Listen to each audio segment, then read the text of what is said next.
네, 베냐민 저녁에는 움킨 것을 나누리로다 라는 제목으로 오늘 말씀 나누도록 하겠습니다. 그리고 오늘 말씀 나누기 전에 잠시 제가 양재도 성도님 이렇게 기억하는 영상을 좀 만들고 싶었어요. 잠시 보도록 하겠습니다.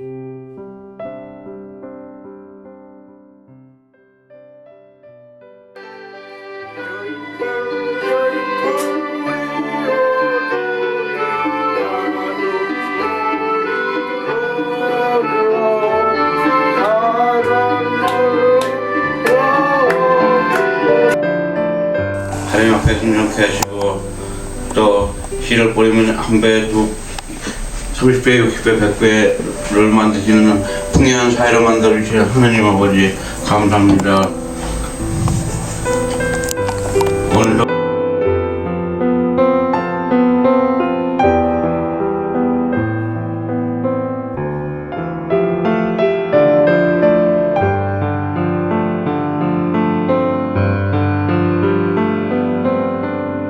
신이 연약해서 낭망하지 않도록 십자가의 보혈의 피로 깨끗함을 받았습니다.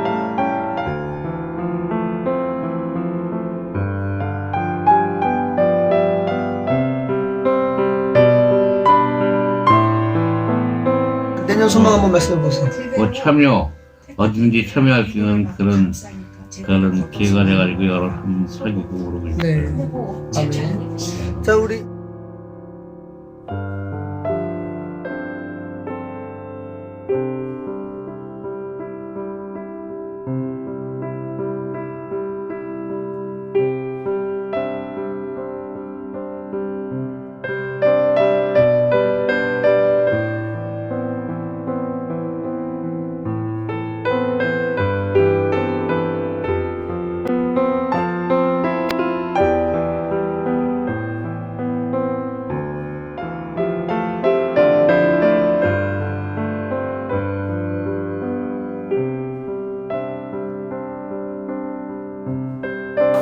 땅 가운데 영원한 소망을 가지고 살게 하심을 감사합니다. 아버지 하나님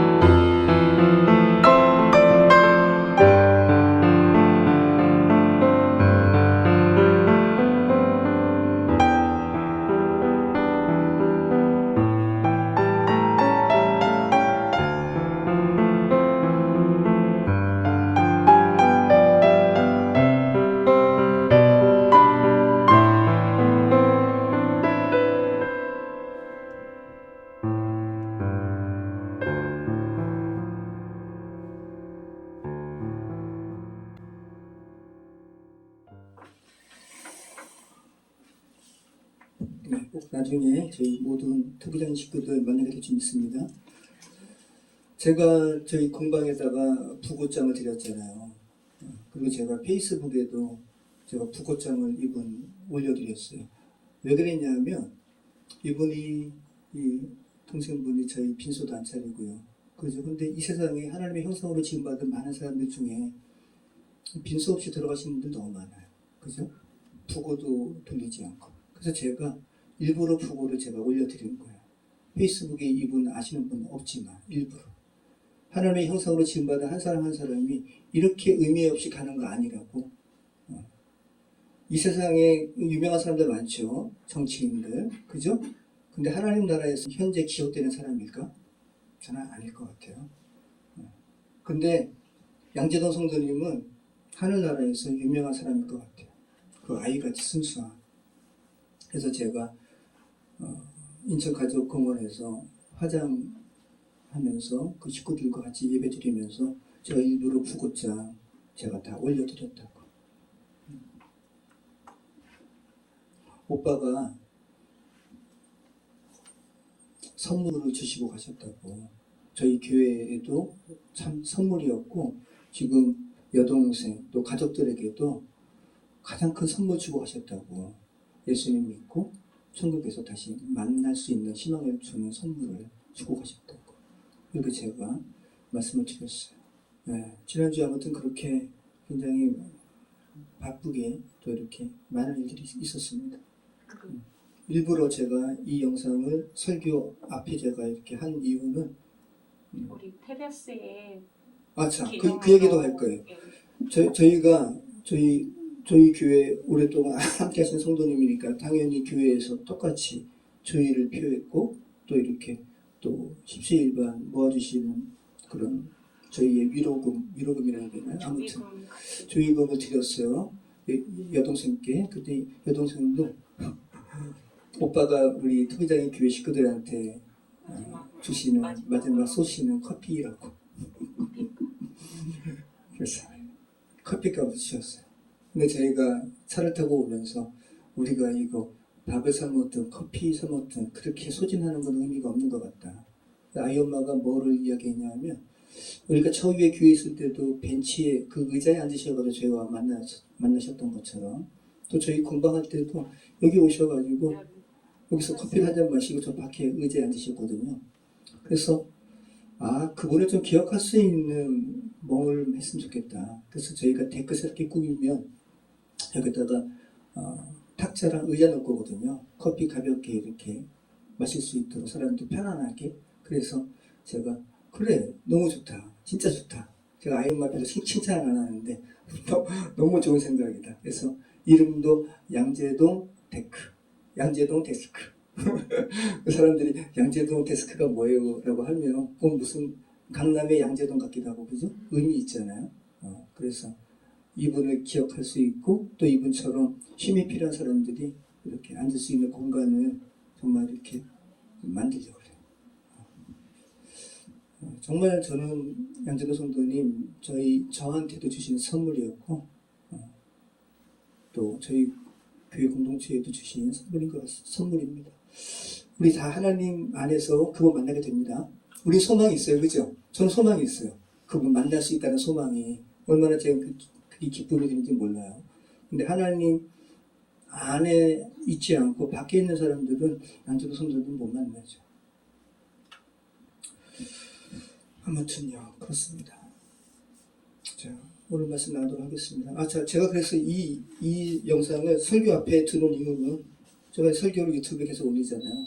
저는 제 설교와 함께 이 양재동 성도님, 우연이라도 보시는 분들이 양재동 성도님 귀한 하나님의 사람임을 이렇게 저는 알기를 바라요. 그래서 제가 일부러 이 시간에 준 거예요. 우리는 지난주에 요셉에 대한 이스라엘의 예언을 살펴봤습니다. 다시 이 말씀에 집중하겠습니다. 요셉은 무성한 가지라 곧 샘곁에 무성한 가지라 그 가지가 담을 넘었도다. 단순히 물가에 위치해 있기 때문에 무성하게 잘 자라는 성도의 형통함에 대한 기소를 넘어선 예언이라고 했어요. 무성이 많아지는 이 가지, 벤, 바트, 타입이 하나님의 성전으로 완성된 하나님의 집을 의미하는 성도의 무성함에 대한 그런 기사인 거예요. 자, 그리고 요셉을 향한 이 이스라엘의 유언에서는 특별히 창세기 3장의 뱀의 미혹과 사람의 타락의 기사를 완전히 복음으로 역전하는 그런 기사를 다루고 있었습니다. 선악을 알게 하는 나무의 과실을 먹어 그러면 하나님처럼 될 거야 라는 나아쉬 뱀의 미혹에 여자는 그 미혹에 반응했어요. 그래서 여자는 그의 눈을 들어 아인이라고 그랬죠. 선악을 알게 하는 나무의 과실을 봤어요. 그리고 보암직하고 먹음직하고 지혜롭게 할 만큼 탐스럽기도 한 열매인지라 하면서 먹었습니다. 자, 이것이 바로 눈, 아인이 처음 쓰인 문장이었어요. 또 팔을 의미하는 야드는 이게 다 지금 창세기 49장 요셉을 향한 기사에서 나오는 단어예요. 이 단어가 처음 쓰인 문장이 이렇게 인간의 타락을 고발하는 문장에 쓰였다고요. 근데 마지막에는 그 타락을 극복하는 복음과 관련된 이스라엘의 예언이 쓰이고 있다는 거예요. 손, 팔을 의미하는 야드는 그렇게 선악을 알게 하는 나무의 실과를 먹어 죽은 사람이 아직 살리심을 받지도 못한 상태인데 손을 들어서 생명나무의 과실을 따먹을까 염려하는 그 구절에 주님께서 그렇게 하지 못하도록 그럼 영원히 멸망이니까. 그죠? 타락한 아담은 하나님께서 우리가 다 첫사람 안에서 다 죽었잖아요. 첫 아담 안에서. 그래서 둘째 아담 예수 그리스도로 말미암아 우리는 다 다시 회복된단 말이죠. 회복되고 있고. 그런데 그렇게 회복된 다음에 생명나무의 씨가를 먹고 영원히 하나님과 온전함을 이루어야 되는데 아직 회복도 안 됐는데 생명나무의 씨가 먹으면 어떻게 되는 거예요? 영원히 그냥.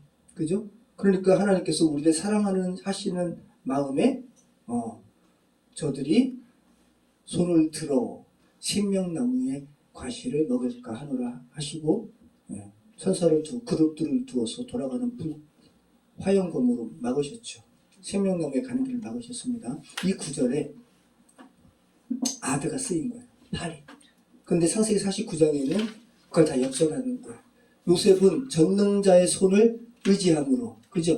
도리어 그 적개심을 가지고 사람들이 활을 쏘지만 그는 하나님의 활, 캐쉐트, 무지개라고 그랬잖아요. 전능자의 손을 힘입음이라. 자, 그러니까 창세기 49장에 하나님의 집을 이룬 요셉에 대한 이스라엘의 예언은 그 죽은 상태의 눈, 우리가 죄성 가운데 우리가 다 죽었단 말이죠. 이 눈과 손이 어떻게 하나님의 은혜 가운데서 살아나는지를 선포하는 것이 요셉을 향한 이스라엘의 예언이에요. 자, 구원받은 자의 눈, 구원받은 자의 시각은 하나님과 분리된 눈으로 이 세상을 바라보지 않고 세상을 이해하지 않아요. 자신의 삶을 이해하지 않아요. 그런데 죄성 가운데 죽은 사람들은 하나님과 분리된 눈으로 자신의 삶을 이해하고 죄성 있는 이 세상을 이해하기 때문에 무질서하게 되는 거예요. 우리 젊은 청년들의 시각이 무질서해요. 하나님을 인식하지 않고 자신의 욕망만 이렇게 추구하잖아요. 이게 무질서한 거예요. 바벨의 기사처럼 허물어지는 거예요. 제가 어저께 우리 재훈재현에게 이야기하면서 일부러 저희가 이 교회 이 세팅 이렇게 바꾸는 거 우리 아이들 안 시키거든요. 그러니까 아이들이 집에서만 있고 그러면서 이 엄마 아빠가 이렇게 이런 목회하는 것을 이해를 못하는 거예요. 마음에도 안 들고. 제가 일부러 데려왔어요. 일부러 데려와가지고 이렇게 무질서한 이거 빼면 이거 봐봐. 아빠가 왜 이렇게 하는 줄 알아? 아빠가 왜 이렇게 다 가리는 줄 알아? 이거 가리지 않고 그냥 있으면 도자기 천지잖아. 물레 빚는 거 이야기하면서 헨리 블랙컵이라고 이 목사님께서 하나님께서 쓰시는 사람이라는 책을 저술하면서 하나님께서 쓰시는 사람에 있어서 가장 중요한 것은 흙의 유형성이다. 주께서 토기장이가 뭉치는 대로 빚으려고 의지를 부여하는 대로 흙은 움직여야 된다. 이게 유형성이에요. 근데 어떤 흙은 딱딱해요, 그 안에서. 그러면 빚다가 찢어져 버려요. 똑같이 부드러워야지 빚어지는데 딱딱한 거는 마찰하게 찢어진다고요. 우리가 지금 하나님 앞에 완고함이 있지 않느냐. 주님 앞에 어떤 말씀을 하더라도 유형성으로 반응해야 된다. 두 번째는 중심 잡기다. 물레 안에서 흙을 그 유형성 있는 흙을 반죽하고 물레 놓고 그냥 돌아가면 흙이 삐뚤삐뚤해진다. 내가 중심 잡아야 된다. 아빠가 왜 이렇게 이런 걸 다 가리는 줄 아느냐. 사람들이 왔을 때 평상시처럼 공방처럼 이렇게 도자기가 너저분하게 있으면 어떻게 말씀에 집중할 수 있냐. 그래서 내가 이거 가리는 거다. 일부러.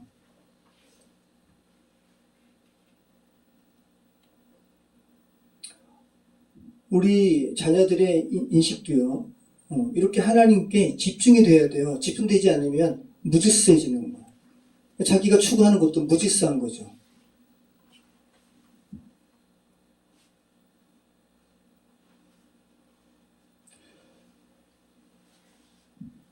자, 그리고 지난주 말씀에 그렇게 구원받은 자를 대표적으로 드러내는 단어가 뭐였냐면 나시딘으로도 번역이 되는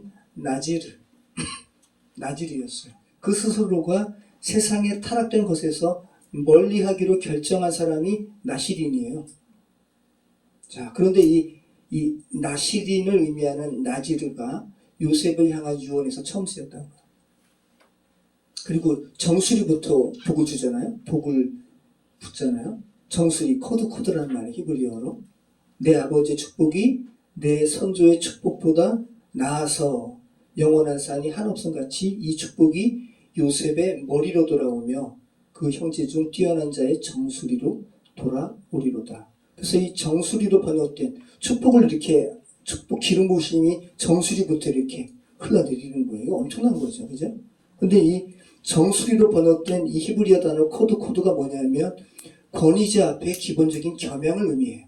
창세기 3장에서는 아담과 하와가 그렇게 거룩과 접촉했던 그 시간을 다 잊어버리고 그 하나님을 온전하게 피조물로서 겸양하지 않고 겸양 어린 행동으로 주님을 높이지 않고 교만하게 사단의 게임에 빠져가지고 주께서 먹지 말라고 명령하신 것을 거역했거든요. 그런데 창세기 49장에 창세기 3장을 극복하는 요셉의 기사에서는 겸양을 이야기하는 거예요.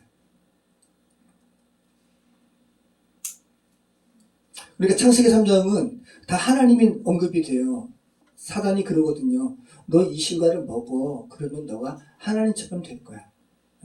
겸양이 없는, 하나님에 대한 합당한 피조물에 겸양이 없는, 코드가 없는 하나님에 대한 기사라면 창세기 3장의 이 죽음의 기사를 극복하는 창세기 49장의 이스라엘의 유언은 하나님의 집을 이룬 하나님의 아들됨에 있어서 핵심은, 그러니까 우리가 하나님의 아들됨에 있어서 하나님의 교회됨에 있어서 핵심은 뭐냐 하면 창조주 하나님께 대한 합당한 경외함, 겸양이 있는 하나님의 아들됨이라는 거예요. 우리가 그냥 하나님의 아들됨을 우리가 생각하는 것이 아니라 피조물로서 합당하게 하나님을 높이는, 이러한 하나님을 경외하고 하나님을 마땅히 겸양 어린 행동으로 주님을 높이는 이 태도가 있는 하나님의 아들됨이라고요. 창세기 3장과 정확하게 분리가 되죠. 극복이 되죠. 우리가 그렇게 대단한 존재가 아니에요. 주님께서 호흡 가져가시면 그냥 티끌로 사라지는 존재인데 뭐가 하나님 앞에 그렇게 도도하게 함부로 할 그 존재가 못 되는 거죠. 정말 기가 막힌 거죠. 하나님 없이 이 세상에 진짜 네피림, 그렇게 그냥 괴물처럼 굴림하는 사람들은 불쌍한 거예요, 정말. 자, 27절 말씀 같이 읽겠습니다. 베냐민은 물어뜯는 일이라 아침에는 빼앗은 것을 먹고 저녁에는 묵힌 것을 나누기로다. 자, 오늘 베냐민에 대한 이스라엘의 기사에 대해서 살펴보는데 언뜻 베냐민에 대해서 지금 물어뜯는 일이라 그러잖아요. 아침에는 빼앗고 저녁에는 움킨 것을 나눈다 라는 이스라엘의 유언을 읽으면 바로 위에 형인 요셉에 대한 예언과는 조금 이렇게 좀 뭔가 좀 거리가 있어 보이죠. 좀 축복의 맥이 좀 끊어지는 것 같아요. 그죠? 근데 그렇진 않아요. 말씀드리도록 하겠습니다. 여러분, 베냐민은 누구예요? 이스라엘의 12번째 아들이자 야곱이 정말 그렇게 사랑했던 아내 라헬의 아들이고 요셉의 친동생이에요. 그리고 라헬이 요셉을 낳고 하나님께서 더하실 것, 요세프, 그 의미대로 바로 그 아들이에요. 떡집, 베들레헴. 네. 예수 그리스도께서 태어난 베들레헴으로 가는 여정길에서, 에브라길에서 여자 라헬이 12번째 아들 낳고 죽는 거예요. 12번째 아들 낳고 죽는 거예요. 교회의 완성을 이루고 어머니 여자는 죽어요. 이게 지금 고통 중에 아들을 낳으니까 라헬이 너무 고통스러웠어요. 너는 왜 이렇게 나를 괴로움을 주니? 그러면서 베논이라고, 괴로움의 아들이라고 이름 줬는데 아버지가 아니, 얘는 나의 오른손의 아들이야.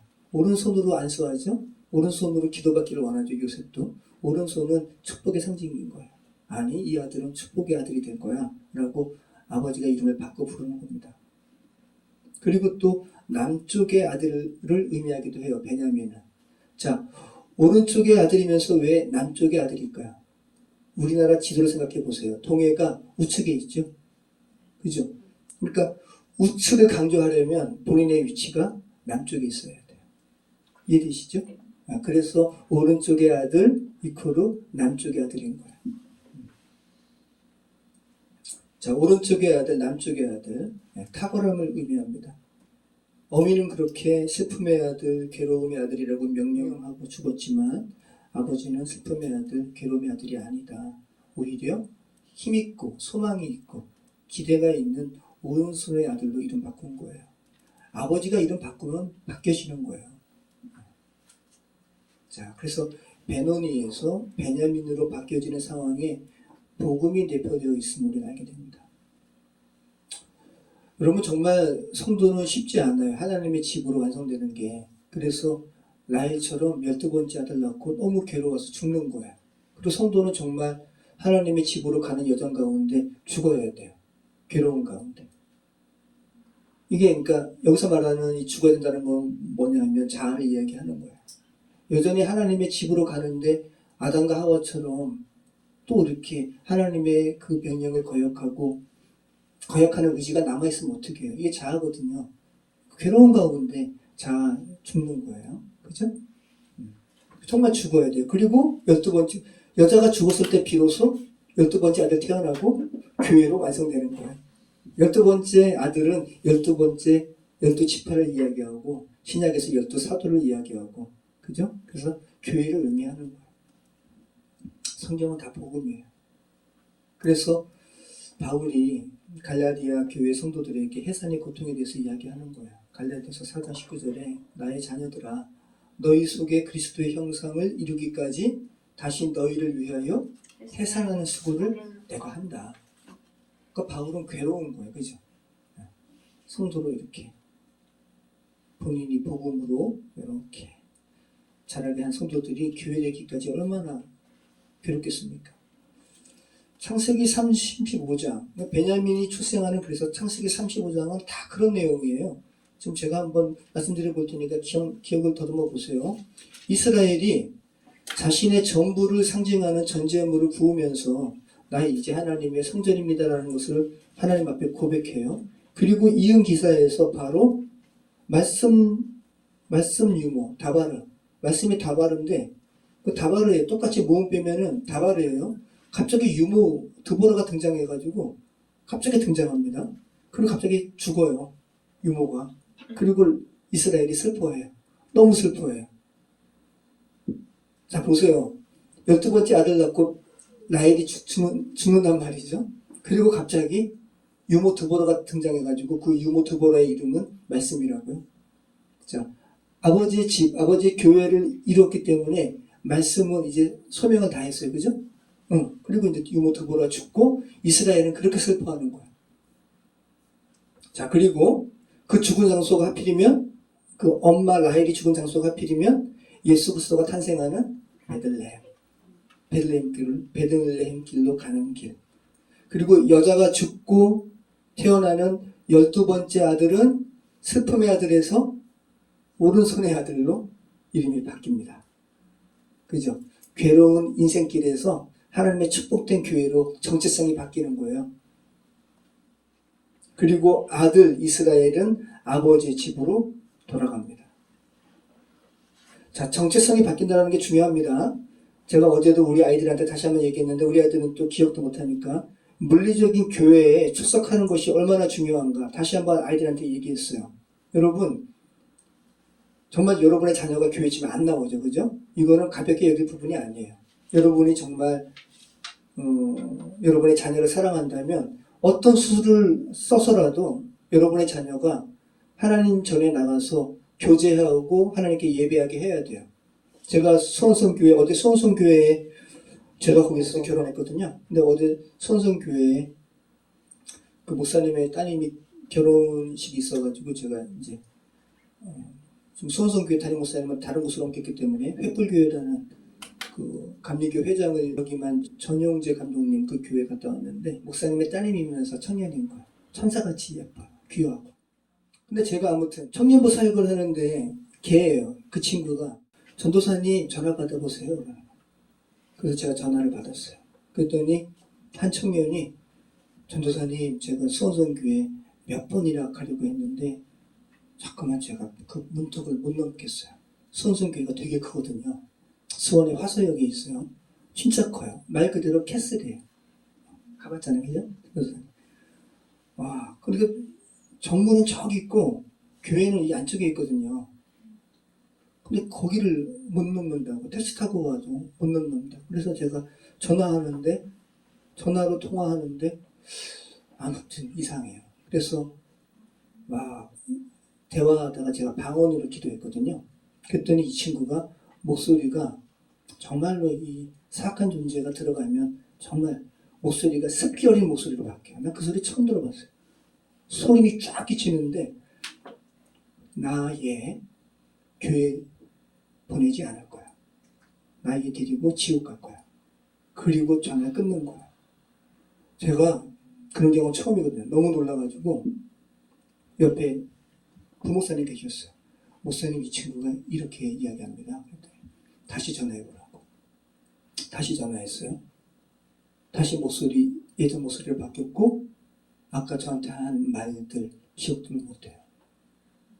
제가 그러면서 저는 하나님께서 그래서 물리적인 교회가 지금 얼마나 뭐 세습이든 뭐든 말이 많잖아요. 그죠? 그렇지만 물리적인 교회는 있어야 돼요. 물리적인 교회에서 뭐가 선포되기 때문에 말씀이 선포되기 때문에. 근데 사단은 자기는 무적행에 빠지는 존재예요. 무적행에서 영원한 멸망에 빠지는 존재인데 자기는 그냥은 못 가죠. 하나님의 형상으로 지음받은 한 사람 한 사람 끌고 데려가려고 하는 거예요. 전 그래서 교회의 존재 목적이 왜 있는지 하나님께서 정말 서원성교회에서 그 시간을 통해서 특별히 그 시간 전화 통화의 시간을 통해서 저한테 알려주신 게 너무 감사해요. 여러분 교회는 여러분이 교회지만 물리적인 교회는 너무 소중한 거예요. 여러분 교회에서 복음이 선포되는 거예요. 제가 그래서 그 다음에 그 친구 정식으로 저희 교회 전도사님은 아니셨지만 청년촌을 모셔가지고 교제했던 전도사님이 계세요. 그 전도사님이랑 제가 그 친구 한번 만나러 가시죠 해가지고 같이 갔어요. 그 전화를 제가 했어요. 그 친구한테. 야, 우리 만나자. 나는 이러이러한 그냥 이렇게 뭐 하여튼 양복이든 뭐든 이렇게 나 입고 갈 건데 저희가 저녁에 만났거든요. 너 뭐 입고 나올래? 그랬더니 사단이 이 마귀가 장난치는 것도 웃기죠. 저 검정 브라우스, 검정 티셔츠에 검정 하여튼간 이 남방에 검정 바지를 입을게. 말도 웃기잖아요. 제가 그 말 들으면서도 너무 웃겨가지고 야 그러지 말고 밤에 만나는데 왜 그런 옷을 입냐? 청바지에 편안하게 입고 오라고. 그래가지고 그 친구 만나가지고 저희 투기장이 아니지 저희 수원성 교회까지 오는데 택시 안에서 벌벌 떨고 그리고 수원성교회 정문에서 그 수원성교회 지하 예배실까지 가는데 엄청나게 했었어요. 또 이제 그 건물 안으로 들어가기 위해서 문턱 넘는데 못 가겠어요. 벌벌. 지하 예배실까지 가가지고 그 김학기 전도사님이란 분은 보혈 찬양하고 그리고 복음 선포하고 너 왜 그런 거야? 얘기 다 해요. 근데 자기 누나도 그렇대요.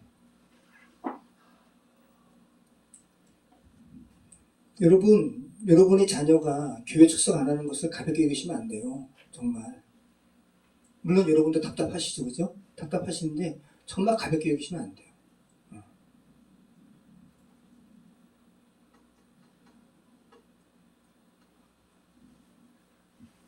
우리 세진자매도 교회 가야 돼. 사단은 교회를 못 가게 하죠.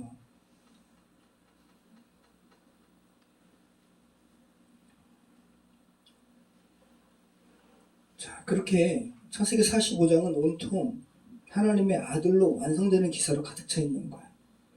자, 27절. 베냐민은 물어뜯는 일이라 아침에는 빼앗은 것을 먹고 저녁에는 움킨 것을 나누리로다.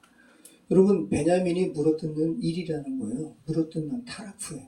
막 이렇게 발음도 막 느껴지죠. 타라프. 물어뜯는 거. 잡아 찢는, 분할한다는 의미가 있어요.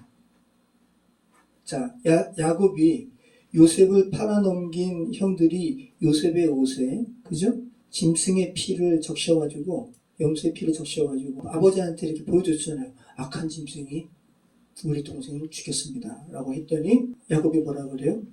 정령 죽었도다. 그가 정령 찢겼도다. 라고 할 때 잡아 찢는 거예요. 예, 예. 타라프예요, 타라프.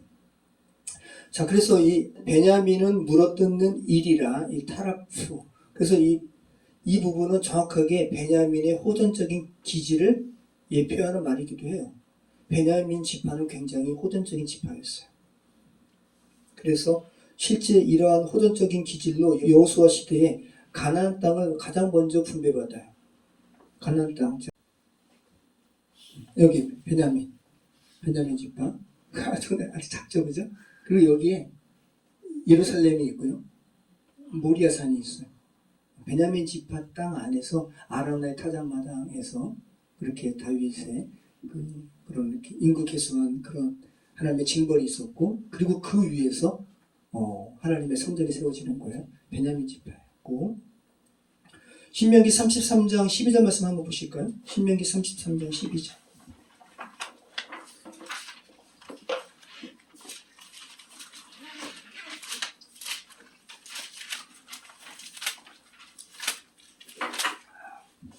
신명기 33장 12절 같이 읽겠습니다. 베냐민에 대하여 이르시되 여호와의 사랑을 입은 자는 그 곁에 안전히 살리리라. 여호와께서 그를 날이 마치도록 보호하시고 그를 자기 어깨 사이에 있게 하시리라. 자, 이것이 모세가 신명기 예언을 통해서 12지파 12아들에게 다 축복하거든요.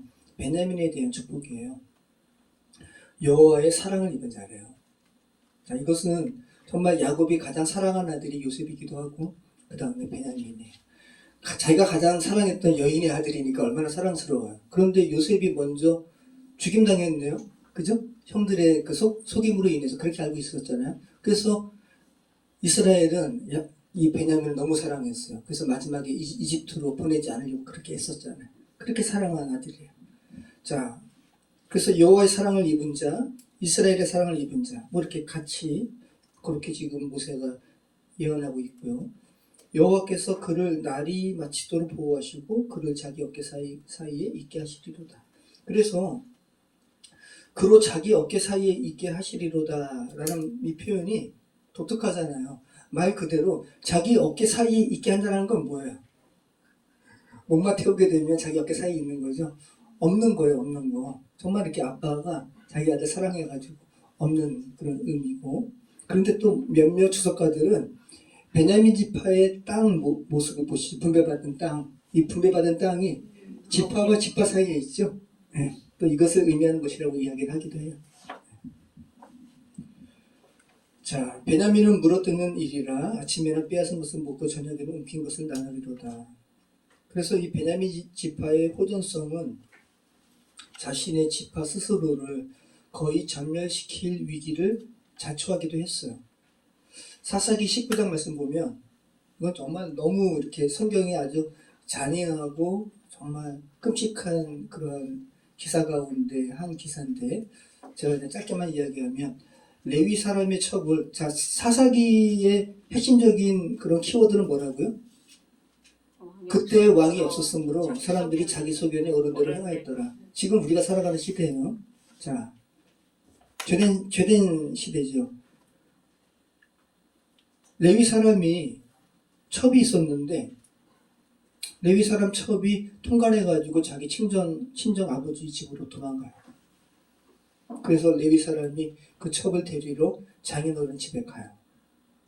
그 장인어른 집에 3일을 유하고 이제 가려고 하는데 장인어른이 더 있다가 그러고, 그래서 이틀 더 유하고 가려고 그러는데 또 더 있다 가라 그래가지고, 그래서 더 유하고 아침에 이제 가려고 하는데 또 더 있다가 해서 아무튼 계속 장인이 붙잡아요.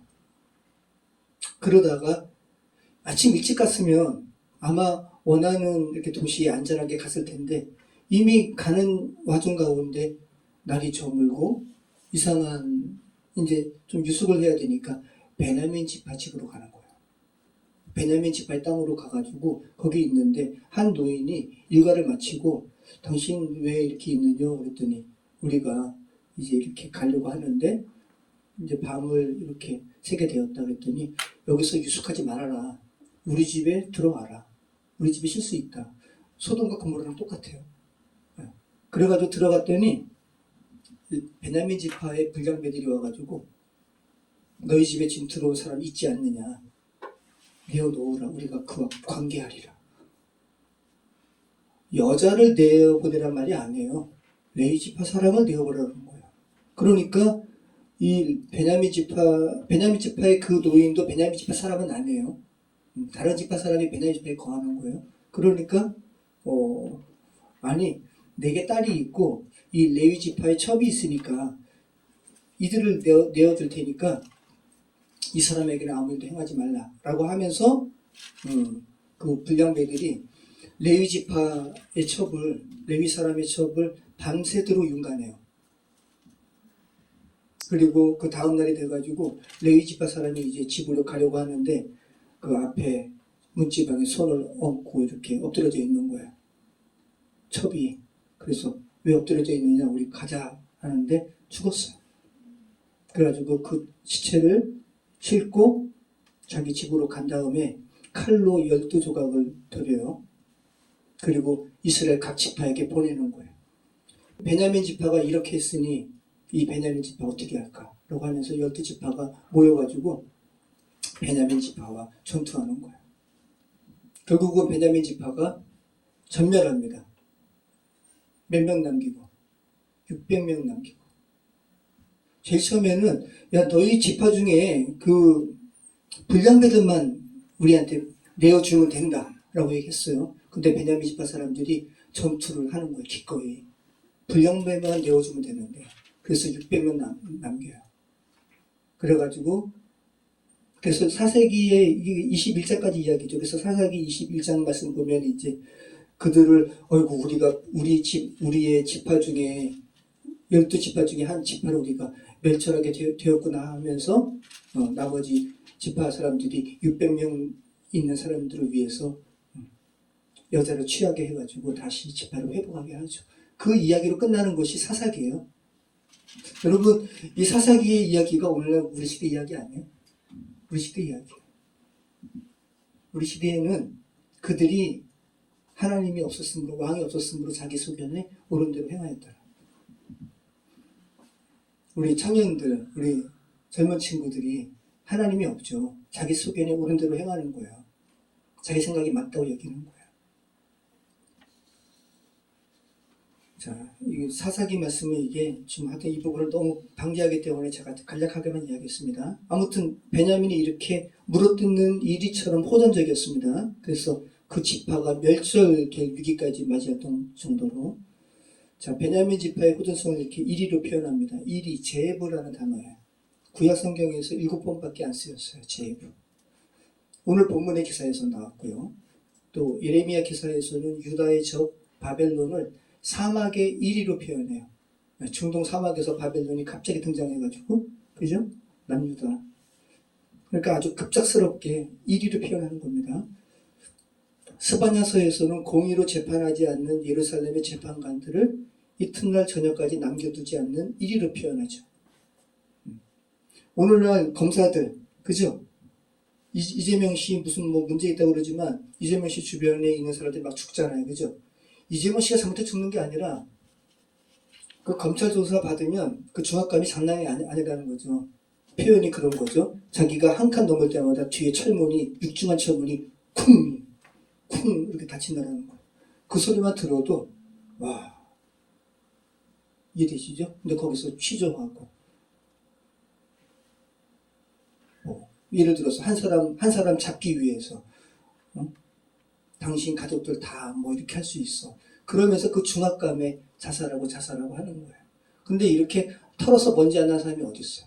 근데 악독하잖아요. 조국 장관 그 가족을 그렇게 하는 거 보시죠? 그러니까 자살하는 거예요. 내가 그냥 죽음으로 말미암아 그냥 우리 가족 평탄해져야지. 그러니까 이게 지금 이 검찰들이 일이 같지 않아요?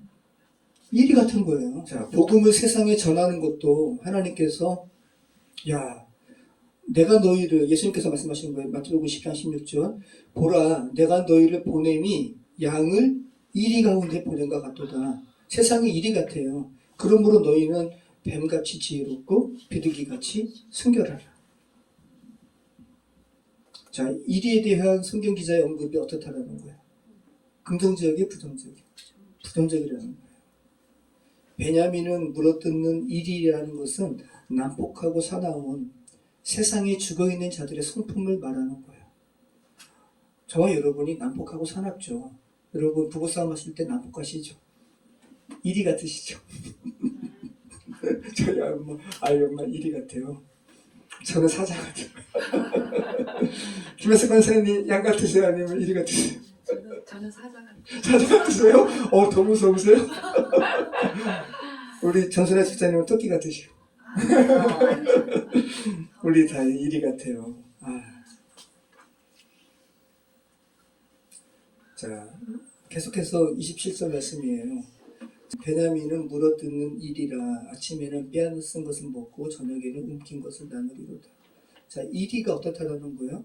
아침에는 빼앗은 것을 먹고 저녁에는 움킨 것을 나눈다라는 거예요. 왜 아침과 저녁이 나오고 있을까요? 아침은 보케르라는 말이에요. 저녁은 에레브라는 말이에요.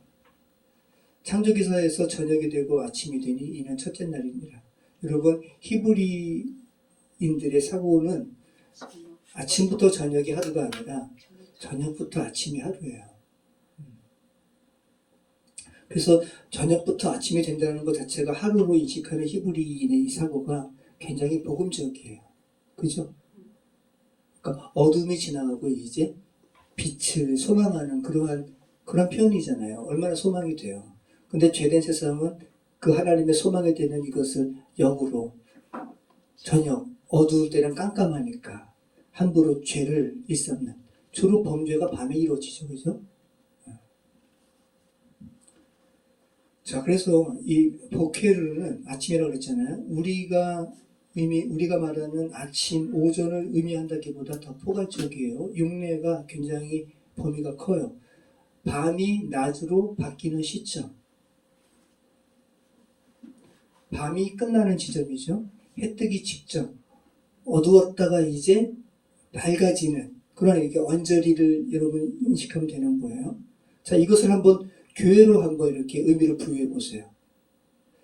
하나님의 집으로 완전히 완성되기 직전, 그죠? 죄성 가운데 있다가 하나님의 섭리 가운데 다듬어지고 그러다가 이제 하나님의 교회로 완성되는 그 시점. 그렇게 여러분이 생각하시면 좋을 것 같아요. 자, 베냐민은 물어뜯는 일이라는 것입니다. 자, 아침에 베냐민은 어떤 것을 먹어요? 그죠? 베냐민은 물어뜯는 일이라 아침에는 빼앗은 것을 먹고 빼앗는 것을 먹는 거예요. 일이같이 빼앗았어요. 좋은 거 아니에요? 아드라는 말인데 노획물이에요. 약탈한 것을 먹었다는 말이에요. 단순히 공격하기 위한 목적의 의미도 있습니다. 그러니까 이기적인 그 자신의 욕망을 위해서 남의 것을 빼앗는 죄성 가득한 베냐민의 잔혹성을 고발하는 거예요. 아침에는 남 빼앗은 것을 먹고. 창세기 2장과 3장에 이 먹는다, 아칼이라는 말이거든요. 우리는 다 먹어야 살죠. 우리 먹는 존재인데 여러분 창세기 2장과 3장에 이 아칼, 먹는다라는 말이 굉장히 많이 나와요. 선악과, 그죠? 창세기 2장 16절 한번 보시죠. 창세기 2장 16절. 페니스하고 동그라미 쳐보세요. 여호와 하나님이 그 사람에게 명하여 이르시되 동산 각종 나무의 열매는 내가 임의로 먹되. 자, 2장 17절. 선악을 알게 하는 나무의 열매는 먹지 말라. 내가 먹는 날에는 반드시 죽으리라. 자, 창세기 3장 1절로 6. 그런데 뱀은 여호와 하나님이 지으신 들 짐승 중에 가장 강교하니라.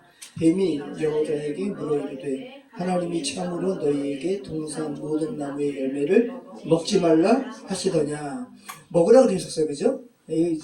사단이 아주 강교한 거예요. 여자가 뱀에게 말하되 동산 나무의 열매를 우리가 먹을 수 있으나 동산 중앙에 있는 나무의 열매는 하나님의 말씀에 너희는 먹지도 말고 만지지도 말라. 너희가 죽을까 하노라 하셨느니라. 뱀이 여자에게 이르되 너희가 결코 죽지 아니하리라. 너희가 그것을 먹는 날에는 너희 눈이 밝아져 하나님과 같이 되어 선악을 알 줄 하나님이 아심이니라. 여자가 그 나무를 본즉 먹음직도 하고 보암직도 하고 지혜롭게 할 만큼 탐스럽기도 한 나무인지라 여자가 그 열매를 다 먹고 자기와 함께 있는 남편에게도 주매 그도 먹은지라. 뭐 선악과 이야기는 많이 했으니까요. 자, 먹는 거에 대해서 집중한 거죠. 굉장히 많죠. 그러니까 결국은 타락의 기사가 먹는 기사예요. 자, 온통 악할 삼키는 것과 관련된 그러한 말씀입니다. 그리고 인간은 죽어요. 자, 그리고 인간의 죽음을 주님께서 회복시키시죠. 그죠? 자, 그래서 창세기 3장 11절부터 이 먹는 것, 악할에 대한 기사를 이제 또 주께서 말씀하십니다. 자, 창세기 3장 11절로 22절 한번 보시죠. 먹는 것, 동그라미 한번 쳐보세요. 11절. 자, 같이 읽겠습니다. 이르시되 누가 너의 버섯을 내게 알렸느냐? 내가 내게 먹지 말라면 그 나무 열매를 내가 먹었느냐? 아담이 이르되 하나님이 주셔서 나와 함께 있게 하신 여자 그가 그 나무 열매를 내게 주므로 내가 먹었나이다. 여호와 하나님이 여자에게 이르시되 내가 어찌하여 그렇게 하였느냐? 여자가 이르되 뱀이 나를 깨물어 내가 먹었나이다. 여호와 하나님이 뱀에게 이르시되 내가 이렇게 하였으니 내가 모든 가축과 들의 모든 짐승보다 더욱 저주를 받아 배로 다니고 살아있는 동안 흙을 먹을지니라. 내가 너를 여자와 원수가 되게 하고 내 후손도 여자의 후손과 원수가 되게 하리니 여자의 후손은 내 머리를 상하게 할 것이요 너는 그의 발꿈치가 상하게 할 것이니라 하시고 또 여자에게 이르시되 내가 네게 임신하는 고통을 크게 더하리니 내가 수고하고 자식을 낳을 것이며 너는 남편을 원하고 남편은 너를 다스릴 것이니라 하시고 아담에게 이르시되 내가 네 아내의 말을 듣고 내가 네게 먹지 말라 한 나무의 열매를 먹었은즉 땅은 너로 말미암아 저주를 받고 너는 내 평생에 수고하여야 그 수사를 먹으리라. 땅이 내게 가시던 물과 엉겅퀴를 낼 것이라. 내가 먹을 것은 밭의 채소인즉 내가 흙으로 들어갈 때까지 얼굴에 땀을 흘려야 먹을 것을 먹으리니 내가 그곳에서 취함을 입었습니다. 너는 흙이니 흙으로 들어갈 것이니라 하시니라. 아담이 그의 아내의 이름을 하와라 불렀으니 그는 모든 산자의 어머니가 됨이더라. 여호와 하나님이 아담과 그의 아내를 위하여 가죽옷을 지어 입히시니라. 여호와 하나님이 이르시되 보라 이 사람이 선악을 아는 일에 우리 중 하나같이 되었으니 그가 그의 손을 들어 아까 그거예요. 생명나무의 열매도 따먹고 영생할까 하노라 하시고.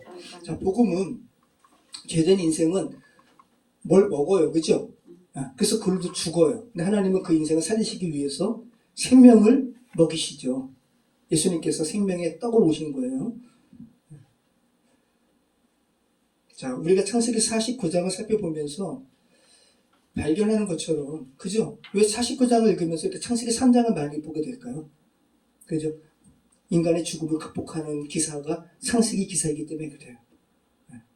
자, 이 베냐민이 여러분 누구예요? 저와 여러분이에요. 저와 여러분은 모두 이 세상에서 죽어있는 자들 모두 주께서 먹지 말라고 하신 것들을 또 주께서 삼키지 말라고 하신 것들을 삼켰어요. 그래서 죽은 거예요. 그리고 그 삼키기 전 단계의 행동은 뭐예요? 빼앗는 거예요. 우리가 다 빼앗는 거 아니에요?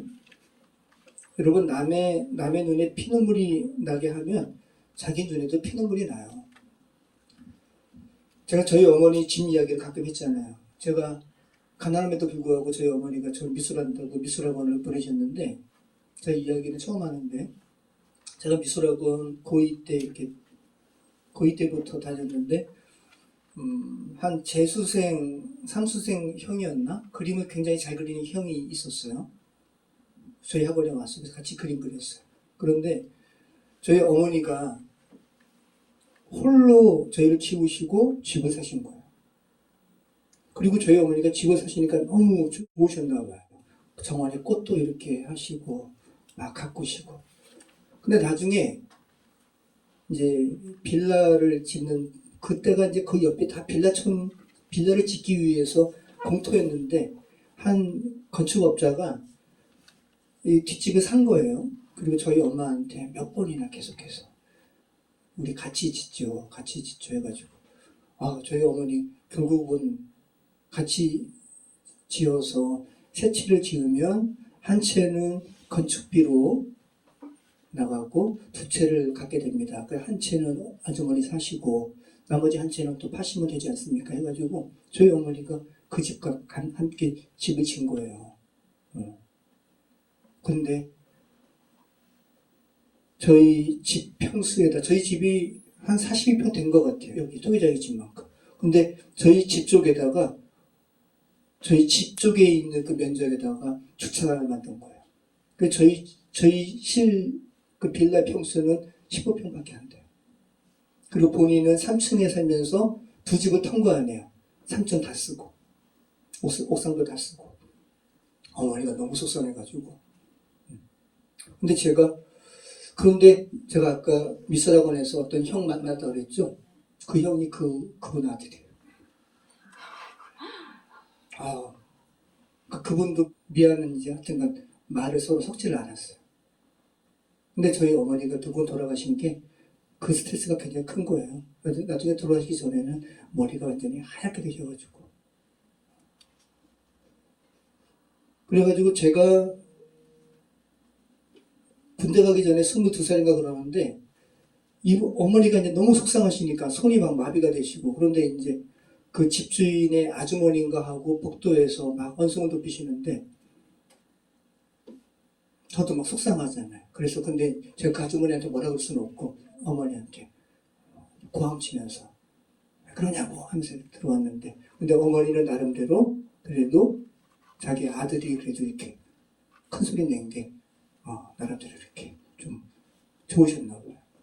저는 엄마한테 고함을 쳤지만 실질적으로는 제가 그 사람한테 그런 상황 가운데서 이제 한 거잖아요. 아무튼요.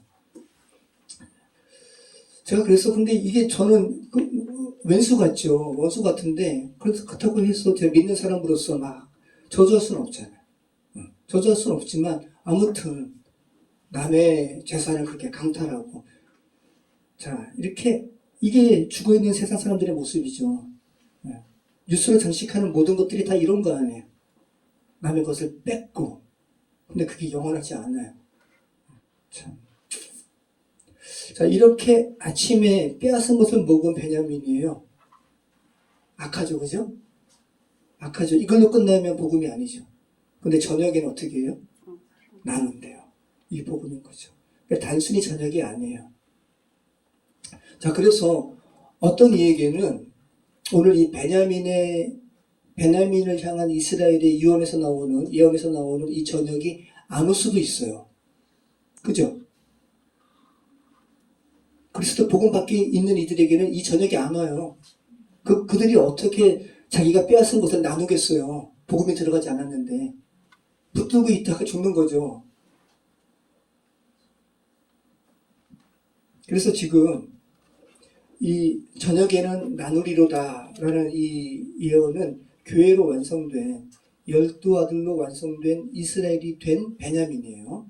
그래서 하나님의 집을 온전히 이룬 베냐민, 그래서 그리스도께서 머리가 되셨기 때문에 이제 자기 의지대로 남의 것을 빼앗는 것이 아니라, 아침에는 빼앗는 것을 먹었지만 저녁에는 이제 나누는 사람이 된 거예요. 이게 교회의 영적 현실이죠. 저녁, 에레브라는 말이에요. 황혼, 저녁, 밤을 의미하는 아라브에서 온 말이에요. 여러분, 아라브 어디서 많이 들어보셨죠? 담보물이 아라본이잖아요, 그죠? 이 아라본이 아라브에서 온 거예요. 담보물은 뭘 덮는 거잖아요. 담보물은 자기가 덮는 어떤 대상물을, 그 대상물의 가치가 훨씬 더 크기 때문에 덮어버리는 거예요. 자, 우리가 다 죄된 가운데 죽어 있잖아요. 우리 이대로 하나님께 못 가요, 그죠? 그러니까 하나님께서 우리를 덮으셔요. 근데 우리 죄성을 어떤 것으로 덮을 수가 있겠어요? 어떤 돈으로도 못 덮어요.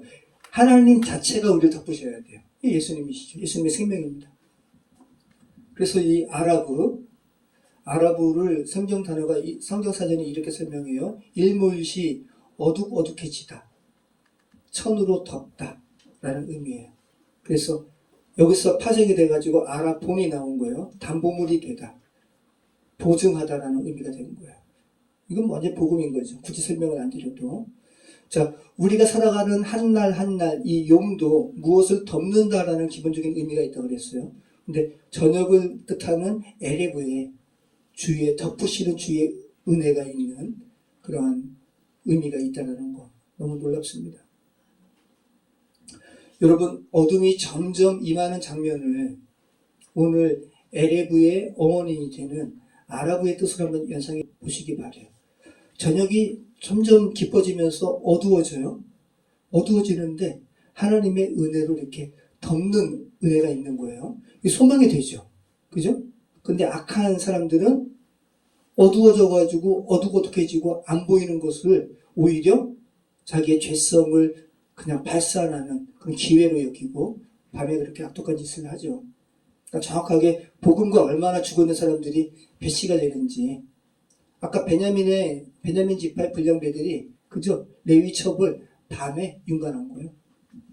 소돔과 고모라도 마찬가지고.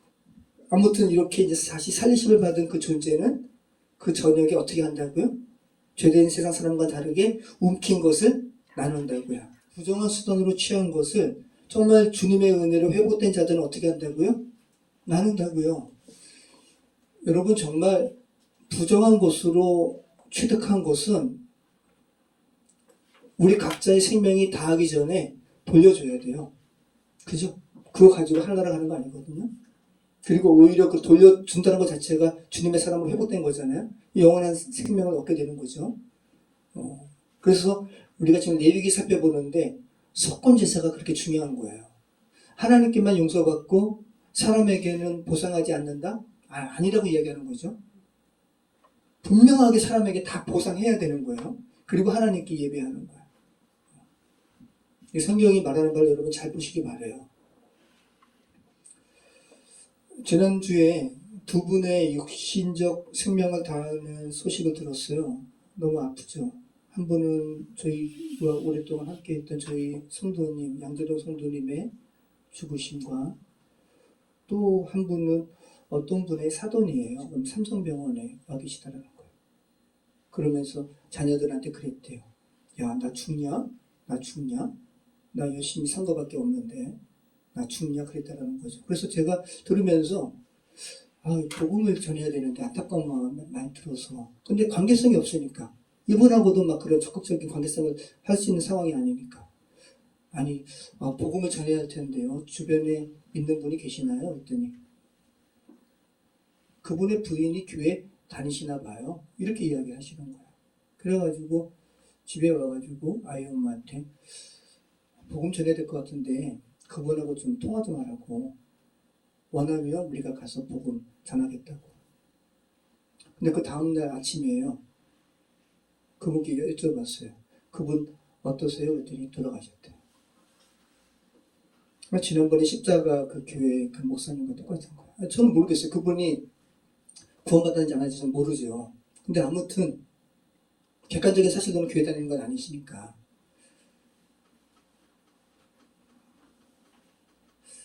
그러니까 우리가 지금 정말 우리가 이 죽음이라는 것이 나와는 이혼한 것, 나와는 정말 상관없을 것 같다고 우리가 생각하잖아요. 그죠? 근데 실제로는 우리가 언젠가는 그 현실에 맞닥뜨리게 되잖아요. 정말 여러분 그분이 사돈인데 그분이 그 사돈이 만약에 믿는 분이셨다면 그 사돈도 잘 만나야 돼요. 그죠? 여러분이 사돈이시죠? 그럼 좋은 사돈이 되세요. 적극적으로 본인이 그리스도 안에서 막 믿음 생활을 한다면 우리 사돈이 지금 그렇게 있는데 목사님 가셔서 좀 복음 전하시면 안 돼요? 라고 하셔야 되는 거 아니에요? 그죠?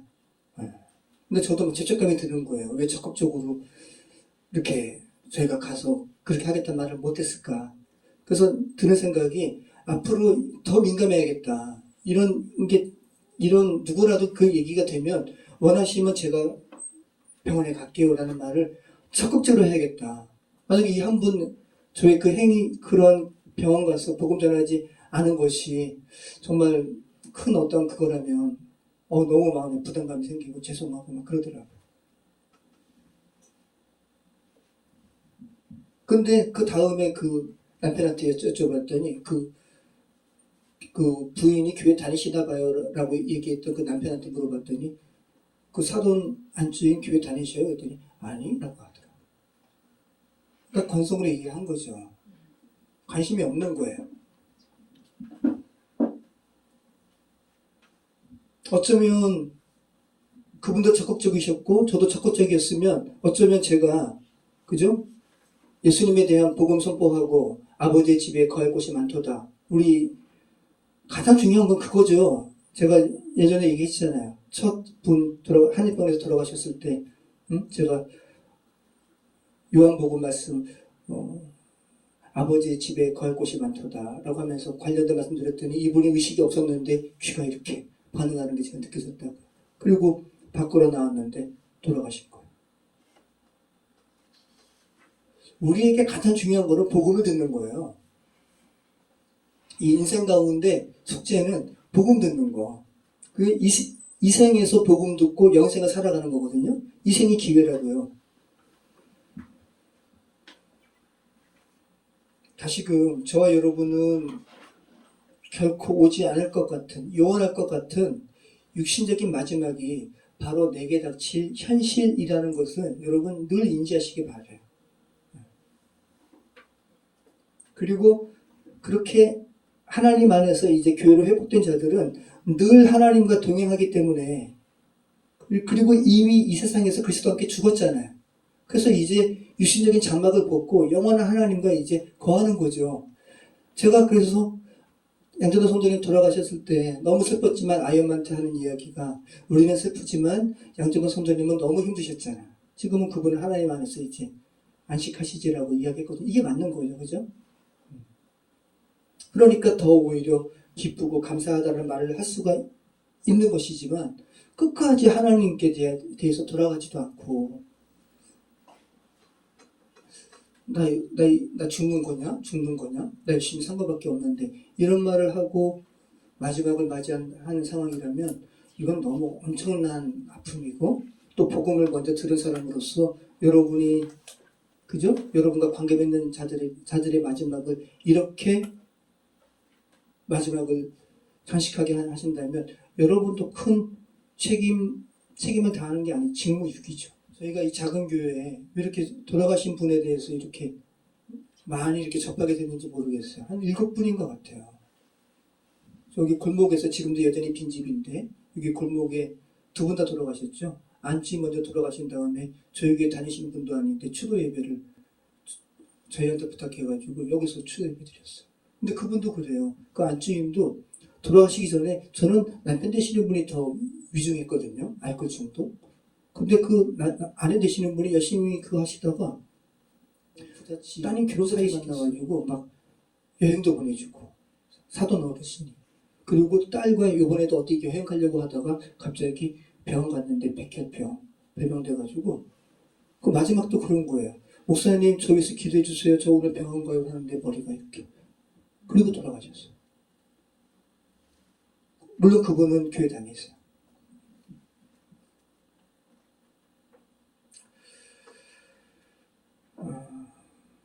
정말